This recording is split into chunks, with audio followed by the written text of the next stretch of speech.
ನಮಗೆ ಎರಡರಷ್ಟು ಸುಖವನ್ನು ದಯಪಾಲಿಸ್ತಾನೆ ಎಂದು ವಾಗ್ದಾನ ಮಾಡಿದ ನಮ್ಮ ಕರ್ತನಾದ ಯೇಸು ಕ್ರಿಸ್ತನ ಅತ್ಯಧಿಕವಾದ ಕೃಪೆಯೂ ಸಮಾಧಾನವು ತಮಗೂ ತಮ್ಮ ಕುಟುಂಬದ ಪ್ರಿಯರೆಲ್ಲರಿಗೆ ಹೆಚ್ಚಾಗಿ ಉಂಟಾಗಲಿ. ಹೃದಯಂಗಮ ಮಾತೆನ್ನುವ ಈ ಮುಂಜಾನೆ ವಾಕ್ಯದ ಅಂತ ಸರಣಿಯಲ್ಲಿ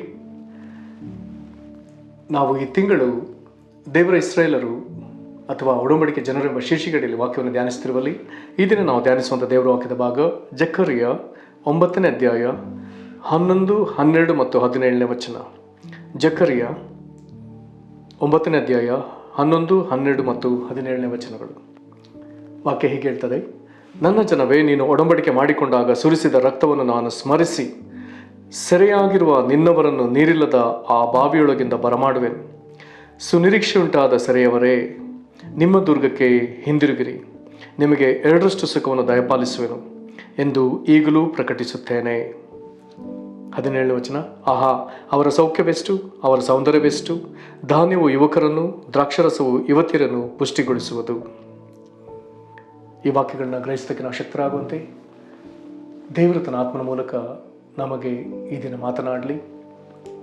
ಕರ್ತನಲ್ಲಿ ಪ್ರೀತಿಯುಳ್ಳ ದೇವಜನರೇ, ಇಲ್ಲಿ ಜಕರ್ಯನು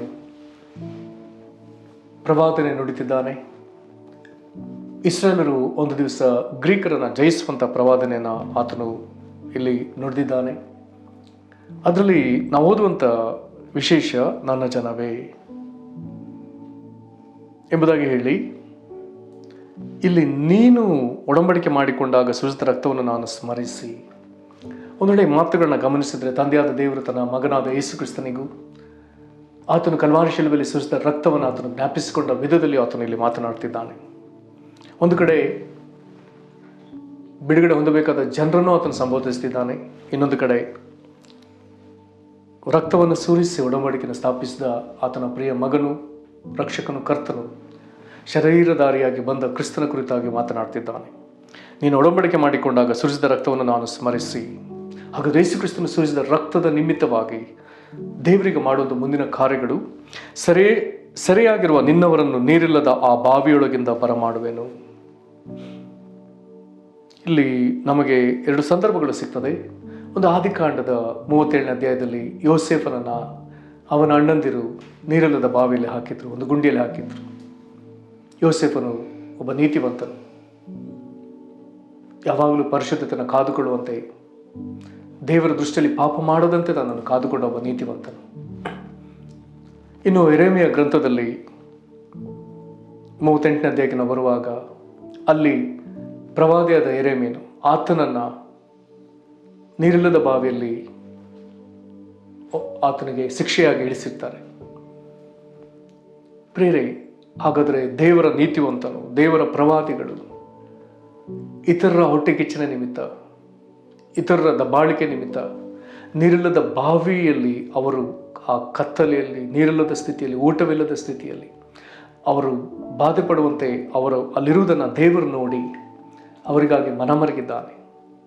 ಇಂಥವರ ಬಿಡುಗಡೆಗಾಗಿ ದೇವರ ಮಗನಾದ ಯೇಸು ಕ್ರಿಸ್ತನು ರಕ್ತವನ್ನು ಸುರಿಸಿ ಒಡಂಬಡಿಕೆಯನ್ನು ಸ್ಥಾಪಿಸಿದ್ದಾನೆ. ಆ ಒಡಂಬಡಿಕೆಯೊಳಗೆ ಇಂಥ ಜನರನ್ನು ಆತನು ಜ್ಞಾಪಿಸಿಕೊಂಡಿದ್ದಾನೆ. ನೀರಿಲ್ಲದ ಬಾವಿಯೊಳಗೆ ಬಾಧೆ ಪಡ್ತಿರುವಂಥ ನೀತಿವಂತರು, ಆತನ ಶ್ರೀ ಪ್ರವಾದಿಗಳನ್ನು ಆತನು ಜ್ಞಾಪಕ ಮಾಡಿಕೊಂಡಿದ್ದಾನೆ. ಹಾಗಾಗಿ ದೇವರು ಹೇಳ್ತಾನೆ, ಆ ನೀರಿಲ್ಲದ ಬಾವಿಯೊಳಗಿಂದ ಬರಮಾಡುವೆನು. ಯೋಸೇಫನನ್ನು ಆ ಬಾವಿಯಿಂದ ಮೇಲಕ್ಕೆತ್ತುವಂತೆ ಮಾಡಿದ ದೇವರು, ಯೆರೆಮೀಯನನ್ನು ಆ ಬಾವಿಯೊಳಗಿಂದ ಮೇಲಕ್ಕೆತ್ತುವಂತೆ ಮಾಡಿದ ದೇವರು ಈ ದಿನಗಳಲ್ಲಿ ನಿಮ್ಮ ಮತ್ತು ನಮ್ಮ ದುರವಸ್ಥೆಯನ್ನು ಆತನು ಜ್ಞಾಪಕ ಮಾಡಿಕೊಂಡು ಆತನು ನಮ್ಮನ್ನು ಅಲ್ಲಿಂದ ಬರಮಾಡ್ತಾನೆ ಎಂಬುದಾಗಿ ಹೇಳ್ತಾನೆ. ಮುಂದೆ ಆತನು ಹೇಳ್ತಾನೆ 12ನೇ ವಚನದಲ್ಲಿ, ಆತನು ಯಾರನ್ನ ಬಿಡುಗಡೆ ಮಾಡಿದ್ದಾನೋ ಅಥವಾ ಒಡಂಬಡಿಕೆಯೊಳಗೆ ಸೇರಿರುವ ಜನರನ್ನು ನೋಡಿ ಆತನು ಹೀಗೆ ಕರೀತಿದ್ದಾನೆ: ಸುನಿರೀಕ್ಷೆ ಉಂಟಾದ ಸೆರೆಯವರೇ. ಒಂದು ವೇಳೆ ಇನ್ನೂ ಸೆರೆ ಎಂಬುದು ಇನ್ನೂ ಇರಬಹುದು, ಆದರೆ ಅವರಿಗೆ ಒಳ್ಳೆಯ ಒಂದು ನಿರೀಕ್ಷೆ ಇದೆ.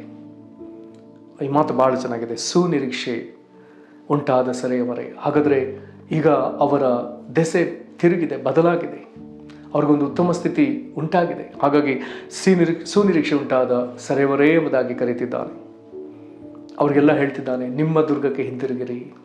ನಿಮ್ಮ ದೇಶಕ್ಕೆ ಅಂತ ಹೇಳ್ಬೋದಿತ್ತು, ನಿಮ್ಮ ಊರಿಗೆ, ನಿಮ್ಮ ಮನೆಗೆ ಅಂತ ಹೇಳ್ಬೋದಿತ್ತು. ಆದರೆ ಇಲ್ಲಿ ಆತನು ಹೇಗೆ ಹೇಳ್ತಾನೆ, ನಿಮ್ಮ ದುರ್ಗ, ಆದರೆ ನಿಮಗೆ ಇರುವಂಥ ಸುರಕ್ಷಿತ ಸ್ಥಳ, ಆ ಭದ್ರವಾದ ಸ್ಥಳಕ್ಕೆ ನೀವು ಹಿಂತಿರುಗಿರಿ. ಮತ್ತು ದೇವರಂಥವರಿಗೆ ಒಂದು ವಾಗ್ದಾನ ಕೊಡ್ತಿದ್ದಾನೆ, ನಿಮಗೆ 2ರಷ್ಟು ಸುಖವನ್ನು ದಯಪಾಲಿಸುವೆನು ಎಂದು ಈಗಲೂ ಪ್ರಕಟಿಸ್ತಾನೆ, ಈಗಲೂ ಎಂಬುದಾಗಿ ಹೇಳ್ತಿದ್ದಾನೆ. 2ರಷ್ಟು ಸುಖ. ಯೋಬನು ತಾನು ಕಳ್ಕೊಂಡದ್ದೆಲ್ಲವನ್ನ ಮೊದಲನೇ ಅಧ್ಯಾಯದಲ್ಲಿ ಆತನೆಲ್ಲವನ್ನ ಕಳ್ಕೊಳ್ತಾನೆ. ಕೊನೆ ಅಧ್ಯಾಯ 40ನೇ ಅಧ್ಯಾಯದಲ್ಲಿ ಆತನೆಲ್ಲವನ್ನ 2ರಷ್ಟು ಪಡ್ಕೊಂಡ ಎಂಬುದನ್ನು ನಾವು ಓದ್ತೇವೆ. ಓದಿ ನೋಡೋಣ. ಯೋಬನ ಪುಸ್ತಕದ ಕೊನೆಯ ಅಧ್ಯಾಯ 42ನೇ ಅಧ್ಯಾಯ, ಅಲ್ಲಿ 10ನೇ ವಚನ. ಯೋಬ 42:10. ಯೋಬನು ತನ್ನ ಸ್ನೇಹಿತರಿಗೋಸ್ಕರ ಪ್ರಾರ್ಥಿಸಿದ ಬಳಿಕ ಯೆಹೋವನು ಅವನ ದುಸ್ಥಿತಿಯನ್ನು ಹೋಗಲಾಡಿಸಿ ಅವನ ಸೊತ್ತನ್ನು ಮೊದಲಿಗಿಂತ 2ರಷ್ಟಾಗಿ ಹೆಚ್ಚಿಸಿದನು. ಹಾಗಾದರೆ ಯೋಬನ ಜೀವಿತದಲ್ಲಿ ಮಾಡಿದ್ದಾನೆ ದೇವರೀಗ ಆತನ ಜನರಿಗೆ ಆತನ ವಾಗ್ದಾನವಾಗಿ ಆತನು ನುಡಿತಿದ್ದಾನೆ, ನಿಮಗೆ 2ರಷ್ಟು ಸುಖವನ್ನು ದಯಪಾಲಿಸ್ತೇನೆ. ಈ ವಾಕ್ಯವನ್ನು ಅಂಗೀಕರಿಸ್ರಿ. ದೇವರ ಮುಂದೆ ವಾಕ್ಯವನ್ನು ಹಿಡಿದು ಪದೇ ಪದೇ ಪ್ರಾರ್ಥಿಸೋಣ. ದೇವರು ನನಗೆ 2ರಷ್ಟು ಸುಖವನ್ನು ಅನುಗ್ರಹಿಸ್ತೇನೆ ಎಂಬುದಾಗಿ ಹೇಳಿದೆಯಲ್ಲ, ನನಗಿದು ಬೇಕು, ನನಗಿದು ಬೇಕು. ಜಕರ್ಯ 9:12ನೇ ವಚನದಲ್ಲಿ, ಕರ್ತನೆ, ನಾನು ಒಬ್ಬ ಸುನಿರೀಕ್ಷೆಯುಳ್ಳ ಸೆರೆಯವನಾಗಿರಲಿ. ಇಲ್ಲಿಯವರೆಗೆ ಯಾವ ಯಾವ ಸೆರೆ ಇತ್ತೋ ಅವುಗಳಿಂದ ಈಗ ನನಗೆ ಬಿಡುಗಡೆ ಆಗುವಂತೆ ನನ್ನ ಸುನಿರೀಕ್ಷೆಯುಳ್ಳವರು ಎಂಬುದಾಗಿ ಕರೆದಿದೆ. ನನಗೆ ಸುನಿರೀಕ್ಷೆ ಉಂಟಾಗಿದೆ ಎಂಬುದಾಗಿ ದೇವರಿಗೆ ಸ್ತೋತ್ರ ಹೇಳ್ರಿ. ಆತನು ನಿಮ್ಮನ್ನು ಒಂದು ಸುರಕ್ಷಿತ ಸ್ಥಳಕ್ಕೆ, ದೇವರು ನಿಮಗಾಗಿ ಏರ್ಪಡಿಸುವಂಥ ಭದ್ರಸ್ಥಾನಕ್ಕೆ, ದುರ್ಗಕ್ಕೆ ಹಿಂದಿರುಗಲು ಕೇಳಿದ್ದಾನೆ. ಹಾಗಾದರೆ ನೀವು ಎಲ್ಲಿರತಕ್ಕವರಲ್ಲ, ದೇವರು ನಿಮಗೆ ಸುರಕ್ಷಿತ ನೆಲೆಯನ್ನು ಸ್ಥಾಪಿಸಿದ್ದನಲ್ಲ, ಆ ದುರ್ಗಕ್ಕೆ ನೀವು ಬರತಕ್ಕವರು. 2ರಷ್ಟು ಸುಖವನ್ನು ದೇವರ ಬಳಿ ಕೇಳ್ರಿ. ಇಲ್ಲಿ ಆತನು 17ನೇ ವಚನಕ್ಕೆ ಬರುವಾಗ ಆತನು ಹೇಳ್ತಿದ್ದಾನೆ, ಅವರ ಸೌಖ್ಯವೆಷ್ಟು, ಅವರ ಸೌಂದರ್ಯವೆಷ್ಟು. ಧಾನ್ಯವು ಯುವಕರನ್ನು, ದ್ರಾಕ್ಷರಸವು ಯುವತಿಯನ್ನು ಪುಷ್ಟಿಗೊಳಿಸುವುದು. ಧಾನ್ಯದಿಂದ ಮಾಡಿದ ರೊಟ್ಟಿ, ದ್ರಾಕ್ಷರಸದಿಂದ ಉಂಟಾದದೇ ದ್ರಾಕ್ಷಿಯಿಂದ ಉಂಟಾದದೇ ದ್ರಾಕ್ಷರಸ. ಯೇಸು ಕ್ರಿಸ್ತನು ರೊಟ್ಟಿಯನ್ನು ಮುರಿದು ಕೊಟ್ಟು, ತಕ್ಕೊಂಡು ತಿನ್ನಿದ್ದು ನನ್ನ ದೇಹ. ದ್ರಾಕ್ಷರಸವನ್ನು ಕೊಡುವಾಗ ಆತನು ಹೇಳ್ತಾನೆ, ತಕ್ಕೊಂಡು ಕುಡಿರಿದ್ದು ನನ್ನ ರಕ್ತ. ಆತನು ಹೇಳ್ತಾನೆ, ನನ್ನ ಮಾಂಸವನ್ನು ತಿಂದು ರಕ್ತವನ್ನು ಕುಡಿದವನಿಗೆ ನಿತ್ಯ ಜೀವ ಮತ್ತು ಅವನನ್ನು ಕಡೆಯಿಂದಲೇ ಎಬ್ಬಿಸ್ತೇನೆ ಅಂತ ಹೇಳ್ತಾನೆ. ಈಗ ನಿತ್ಯ ಜೀವ ಕೊಟ್ಟು ಕಡೆಯಲ್ಲಿ ಪುನರುತ್ಥಾನವನ್ನು ಅನುಗ್ರಹಿಸಿ ನಮ್ಮನ್ನು ಸನ್ಮಾನಿಸುವ ದೇವರು. ಹಾಗಾಗಿ ದೇವರು ಅವರ ಸೌಖ್ಯ, ಅವರ ಸೌಂದರ್ಯವನ್ನು ಹೆಚ್ಚಿಸಿದ್ದಾನೆ. ದೇವರು ನಿಮ್ಮ ಸೌಖ್ಯ ಸೌಂದರ್ಯವನ್ನು ಹೆಚ್ಚಿಸಿದ್ದಾನೆ. ಶ್ರೇಷ್ಠವಾದ ಗೋಧಿಯಿಂದ ಆತನನ್ನು ತೃಪ್ತಿಪಡಿಸ್ತಾನೆ. ಆತನ ತನ್ನ ರಕ್ತ ದ್ರಾಕ್ಷಿಯಿಂದ ಆತ ನಮ್ಮೊಂದಿಗೆ ಒಡಂಬಡಿಕೆ ಮಾಡಿಕೊಂಡು ಆತನ ತನ್ನ ಪುಷ್ಟಿಯನ್ನು ನಮಗೆ ಅನುಗ್ರಹಿಸಿದ್ದಾನೆ. ಪ್ರಿಯರೇ, ಇದೆಲ್ಲವೂ ದೇವರು ನಿಮಗೆ ಒಡಂಬಡಿಕೆ ಜನರಿಗೆ ಕೊಡ್ತಿರುವಂಥ ಒಂದು ಶ್ರೇಷ್ಠವಾದ ಸಂಗತಿ. ಹಾಗಾಗಿ ಹೇಳ್ತಾನೆ, ನನ್ನ ಜನವೇ, ಇದು ದೇವರ ಏರ್ಪಡಿಸಿದ ಒಡಂಬಡಿಕೆಯೊಳಗೆ ಸೇರಿದ ಜನವೇ, ನೀವು ಒಡಂಬಡಿಕೆ ಜನರು. ಹಾಗಾಗಿ ಈ ಬೈಬಲ್ನಲ್ಲಿ 2 ಭಾಗಗಳನ್ನ ಒಡಂಬಡಿಕೆ ಪದದಲ್ಲಿ, ಹೊಸ ಒಡಂಬಡಿಕೆ, ಹಳೆ ಒಡಂಬಡಿಕೆ 2 ಪದಗಳಲ್ಲಿ ಕರೆದಿದ್ದಾನೆ. ಕಾರಣ ದೇವರು ತನ್ನ ಜನರೊಂದಿಗೆ ಬೆರೆತಿರ್ಲಿಕ್ಕೆ ಆತನ ಇಷ್ಟಪಡ್ತಾನೆ. ಒಡಂಬಡಿಕೆ ಅದು ಏರ್ಪಟ್ಟ ಸಂಬಂಧವನ್ನು ತೋರಿಸ್ತದೆ. ಆ ಸಂಬಂಧದಲ್ಲಿ ಸಮಾಧಾನ, ಕನಿಕರ, ಪ್ರೀತಿ, ದಯೆಗಳನ್ನು ತೋರಿಸ್ತದೆ.